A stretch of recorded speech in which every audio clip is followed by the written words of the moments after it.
Who is Adelbert Steiner? It's a German name, so forgive my pronunciation.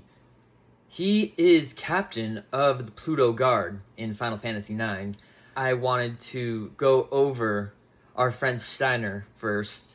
He embodies a lot of the Americans today. He represents the average American citizen who is not awakened, serves at the right hand of the Queen or the government, fiercely loyal and committed to his cause, which is admirable. He's not awake, and so his judgment is skewed. Ends up going on the journey with Zidane because he kidnaps the princess, which she wanted, by the way, which worked out really well for Zidane because he was there to kidnap her, go through this whole scheme, and she's just like, take me with you. So Steiner ends up kind of being an annoying character at first, because he's always against Zidane, trying to get the princess to come back with him.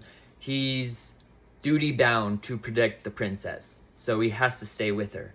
But he doesn't agree with what Zidane's doing. But his character development is a lot of you still asleep. He becomes a valuable ally at the end. Of course, by that time, the character base kind of already didn't like him, just because he didn't give off good vibes for the first half of the game, and it was 4 discs.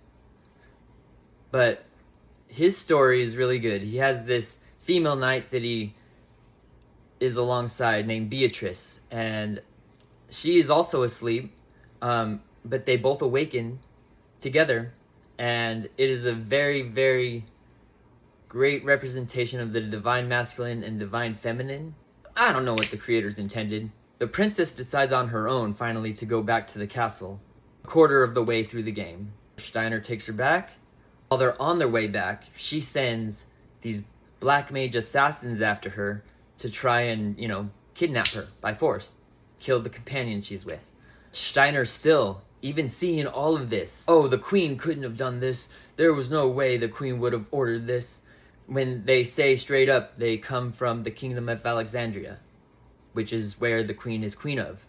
That is kind of what's happening now. They are seeing it right in front of them, and they are excusing it, giving some sort of reason. No, evil is evil. I don't care if it's left, right. Forget those politics. Those politics do not matter. The only thing that matters is the truth. Alright? Good, evil. So, they finally get back to the castle. The queen welcomes her. Oh my god, I missed you so much. This is a really good example of narcissistic parenting, but like to the extreme.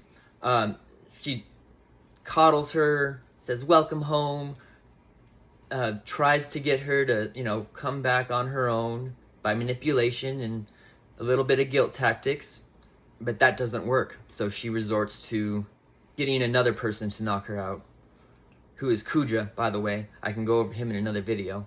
Steiner, so he doesn't know what's going on until the princess isn't around. And then he goes and he looks for her. And then he finally realizes, oh, she's being kept in a freaking dungeon. The queen, obviously, there's no looking the other way at this, no making excuses for this. The one person he was sworn to protect. Steiner finally sees this, takes up his sword with the other knight, Beatrice, and they both stay behind to cover the princess's escape while they fight off the monsters that the queen sends after them. That was his come to Jesus moment, where he just realized he had been fooled. He had been tricked. Everything he lived his life for.